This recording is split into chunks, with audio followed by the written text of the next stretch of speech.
If you've been looking for a leverless controller and you're not satisfied with matte black or a plastic case, finally we have a controller that actually has some attitude. What I have here is a controller from a sub-brand of HautePad. It's called TBGamer, and the controller itself is the Emotion III-17. But actually the 17 part makes a lot of sense because there are 17 buttons, and actually Emotion fits this controller quite well because even though it doesn't have a significant number of special features that make it unique compared to other leverless controllers, emotionally I did actually have a response to this controller. Something about the feel of these buttons, the layout, the size, the weight of it, and also just the fact that it's got an actual metal construction here on the top. There's lots to like about this controller, and it's quite an affordable price. We're going to check it out today. It's the TBGamer Emotion III-17. Just want to point out here right at the start that this controller was sent to me for the purposes of making this video, but I don't have to say anything specific about it. I don't have to send it back at the end, and of course, all opinions are my own. Alright, so I've got Street Fighter loaded up here because obviously with the leverless controller, you're probably going to be using it for fighting games, but I want to point out that probably the main feature of this controller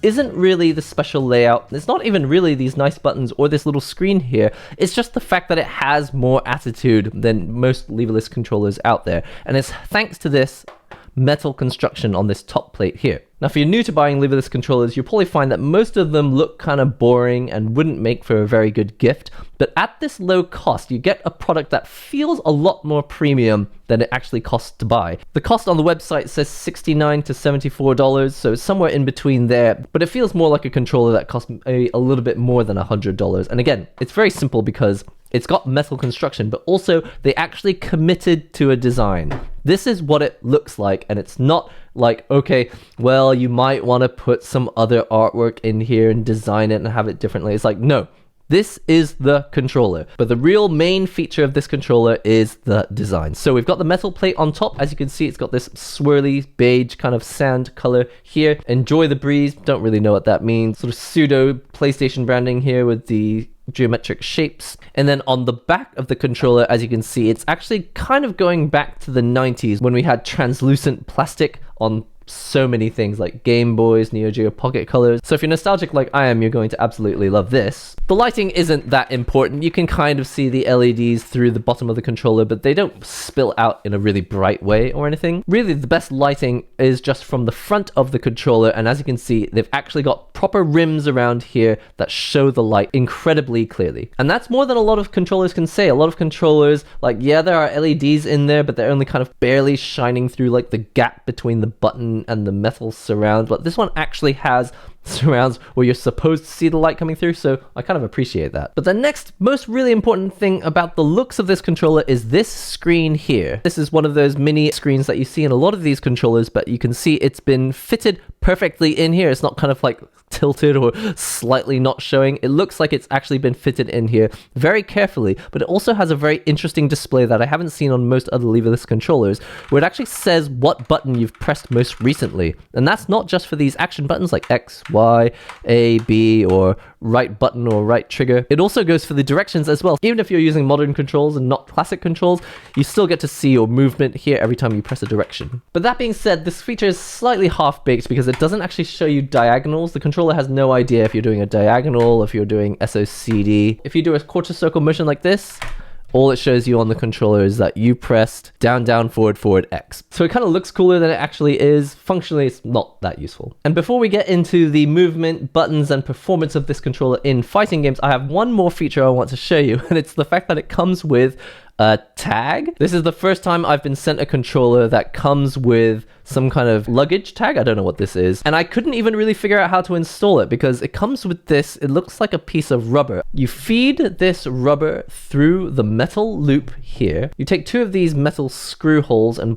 push them through the holes that are already pre-cut. Then you take this metal hook, slide this on here, and fasten them on like so. In order to do this, it also comes with the world's smallest flathead screwdriver, which is actually kind of funny because it comes with this really big flathead screw, but a teeny tiny flathead screwdriver. I genuinely do not know what this tag is for. Like, I thought maybe it's for like locking off these buttons so that you don't accidentally press them, but actually I think it really is just to have something like attached to your controller. I don't really know what the point of this is, but for some reason, I actually quite like it. If you're not familiar with leverless controllers, the main thing is that you've got separate buttons for movement, which means that you can also press left and right at the same time, which goes to neutral, or down and up. As a result, that means you can do shortcuts. Instead of doing a forward, down, down, forward punch to do a dragon punch, you can now just do forward, down, and then press these two buttons, and you'll just get a shortcut dragon punch. There are plenty more shortcuts that make this even better if you want to like get into leverless controller stuff. But what's really important is that you've got the basic stuff. So I've got left, down, right, and jump, but I've also got jump on a button down here. By default, it actually puts it on the left side,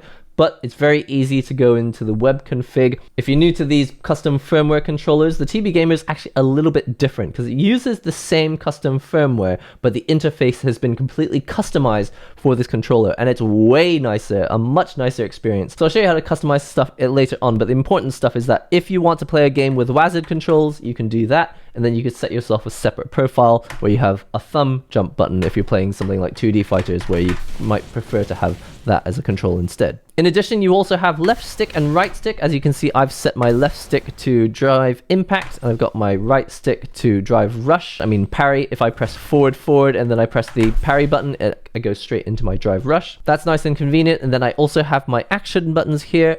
X, Y, A, B for my punches and kicks. Obviously, I got my shoulder buttons and triggers for the strong punch and the strong kick. And at the moment, I'm not using the left shoulder button and the left shoulder trigger. I'm also not actively using this smiley face button, but at the moment, it's also mapped to the left stick. So again, in a tournament, you need to double check the rules, but usually they don't allow you to have one action set to multiple buttons. You'll have to like unmap this button, but I'm playing online at home. It really makes no difference. As you can see, when I press this button here or when I press this button here, they both show left stick up here because that's the function that they're actually set to. And that's important because when you've got a controller where you can remap these buttons, it does get confusing. It's like, wait, did I set this to right stick or left stick? And did I set this to LT or LB? And sometimes it can get confusing. So it's nice that actually it shows you really nice and big on screen what it actually is mapped to. I don't know of any other controllers that have this specific display with the blue background and the big white letters here and the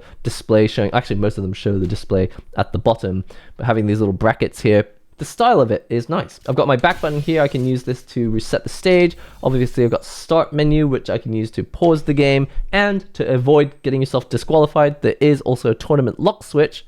Just click that button, and as you can see, start and select no longer do anything. There's a home button if you need that, and there's also a turbo button, but you can change any of these buttons to anything. So most people won't use this as a turbo function. If you leave it on turbo and press a button, it becomes turbo mode. Now, since we're talking about the buttons on this controller, I want to point out that these switches feel really nice. They're apparently called standard shadow hunting switches. Honestly, as long as the switch is nice and fast and it doesn't have a really high action, it's usually good enough. And these seem to be perfectly good enough, but it's not really the switches that are the best part of these buttons. It's actually just the feel of them. These keycaps have a matte finish to them, but they're also kind of smooth. It's somewhere in the middle of being textured and not textured, but it's mostly kind of smooth. I would think of it as matte smooth, not textured. And they feel great if you want to slide your fingers over them, if you want to double tap on them, just in general, just knocking on this metal construction.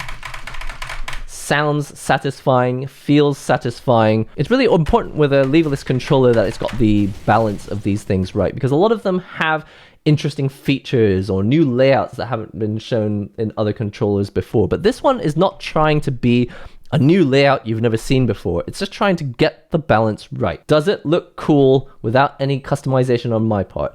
Do I have to like put a white piece of paper in here and draw a picture to have it look cool? No, it's already got nice art. It's got good feeling buttons and it's got a nice sound. Here's what the buttons sound like if I'm holding it off my desk. It's easy for this stuff to go unmentioned, but I think the balance of the sound and feel of this controller is spot on, actually. In terms of ergonomics for this controller, you can see it is mostly flat, but it does have a very, very subtle sort of bend over here. And it does make a bit of a difference because when you've got your hands on here in between matches, or even if you rest your palms on here while playing, it does give it a very natural curve onto your desk. In addition to just being a very slim controller in general, this feels well designed. They didn't put like a very dramatic bend on here just to like make it look more obvious that there's a bend. You can barely tell that there's a lip on here, but what lip is here has been designed just right so that your palm doesn't feel any hard edges when you're pressing on this controller. Now, if you look at the button layout on here, you can see it's actually quite comfortable. Personally, I don't really use the pinky button here, but if I did, and sometimes I've tried it out, it actually fits very nicely. You can see with my medium, large-ish hands, you can see that all the buttons fit perfectly under here, with the left stick button being a little bit further in. And similarly, on the right side, I've got my right thumb jump button here with the right stick button being a little bit further in. And with my hand like this, you can see my fingers fall perfectly into the alignment of these buttons. Again, in keeping with the theme of this controller, it really is about like the details and the balance of everything, as opposed to having one crazy feature that you've never seen in a leverless controller. It's like the lights are good. The design looks cool. The buttons are extremely useful because I've got 17 of them and they're all in exactly the place that I would want extra buttons, and all at a pretty affordable price too. Now, one thing I do want to show you about this screen is that when you turn it on, it actually has some interesting animations. So I'll just plug this back in. You can plug it in on the left side or here on the top, just for variety. I'll show up here at the top. Now, like I mentioned with this controller, customizing it is significantly nicer than most other controllers using this firmware. Not that those are bad, but usually they don't put the extra effort into creating their own graphical user interface.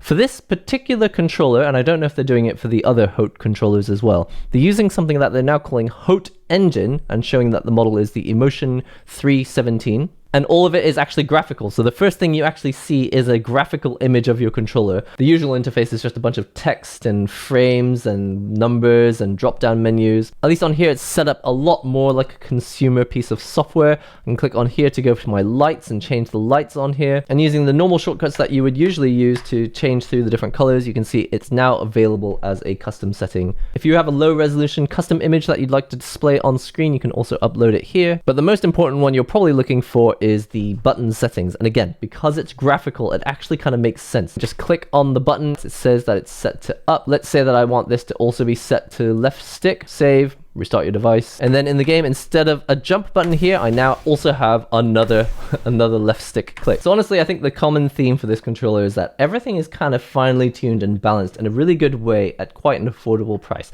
I do have a few things that I might change, so we're going to go through those now, but honestly, I don't think like they're really that big disadvantages, but let's go through them anyway. The first piece of criticism is that obviously if you prefer a controller that you could customize more, this is not that controller. Like in terms of looks, this is the look. It's a metal plate on here. The only way you could really customize it is to get one of those skins, like a sticker that you like attach to the top of this, but it's not a plexi that you can lift off and put a piece of paper under. So it's not really an issue. It just means that if you want to customize your controller, you should choose something else. But this actually, personally, I really like the look of this. Even with its kind of Supreme style branding with like this diagonal text on these buttons, it's not referencing anything specific, but it's just inoffensive enough that I kind of don't really care what this is. Like, is this a bumblebee design? The next thing is something I mentioned right at the start about this screen, and it's the fact that, yeah, it is really cool that it shows you what button you've pressed, but it doesn't actually give you any information about the actual inputs going into the game. It just doesn't know, or it's not trying very hard to figure out what inputs you pressed. It's just telling you exactly what button was just pressed. And again, it's kind of useful if you forget, like, oh, did I set this to right stick? That's really useful, especially if you're flicking through the profiles. You're like, profile number 1 has 2 up buttons, and profile number 2 has 1 up button and 2 left stick clicks. It's kind of useful for identifying that, but like when you're playing, really, it's just kind of surface level joy. Now, this is not really a complaint, but I don't really understand what the thinking was with this tag. I think maybe it does kind of look cool and you're just trying to find like a present or something unique to give someone who likes fighting games. Functionally, what is the point of this? Do they think I'm going to hold it by this tag? It obviously is secure, but it's like not very secure. Like I could actually just pull this off like so. I didn't have to unclasp anything. It's just kind of a mystery. And I think the only other thing that I kind of miss is that even though it has this translucent case, it hasn't really taken advantage of it being translucent. You can kind of see these lights on the bottom when you're looking at it, but it doesn't actually have like a light that goes around the edge, which means that when the controller is on your desk or on your lap, you don't see any lights coming out through the sides. That's not a disadvantage, it's just that most leverless controllers and even arcade sticks now, they usually have some kind of ring going around the edges here with light that kind of makes your desk flash. That's not really a disadvantage, it's just kind of weird that they didn't bother to put an LED in there, but actually I kind of don't mind. I think at this price, I kind of prefer that they put the money into just designing a nice controller that I would definitely choose, actually. I would choose to bring this controller instead of other controllers, just because look how slim this is. I'm not going to complain about it not having non-slip padding on the base because it is a leverless controller, and in all honesty, the non-slip padding on the base, it's not even really necessary for a leverless controller because you're only pressing buttons forward like this. There is enough non-slip on these corner pads here that, you know, if you do like a sliding motion like this, it's not going to slide the controller anywhere. And I forgot to mention these earlier, it does come with one shadow hunting extra key switch and also a set of verruca bandages. I genuinely don't know what this is for. It wasn't written in the instruction manual anywhere, and they're not actually grippy. So if you stuck these on the base of the controller, it would probably just make the controller slip more. So I genuinely don't know what this is for. I don't know why they included it. Currently, it just says between $69 and $74, and that's on the TBGamer website. Honestly, there's really very little to complain about. It's obviously not going to work natively on your PS5. You're going to need a dongle or one of those adapters. You can plug that into the USB-A port here on the side if you want to. The cost saving is probably worth it if you only play on PC, where you won't need a dongle anyway. And maybe most controllers actually are just the same thickness as this, but something about this controller makes it feel even slimmer. And I think it's the combination of the metal plate, this very gentle lip here, but also just the placement of these buttons. Everything has been like quite finely tuned that you'd like the controller even though nothing stands out about it. And that's what's really weird about it, because balance-wise, it's small, feels good, sounds good, looks good, and basically has everything you could ask for with very little complaints. So hopefully this demonstration has made it a little bit clear what it looks like in action if you're thinking of picking one up. That's all for today. Do check out my other reviews if you're trying to compare these leverless controllers with each other. That's all for today. I've been NihongoGamer. I'll see you real soon.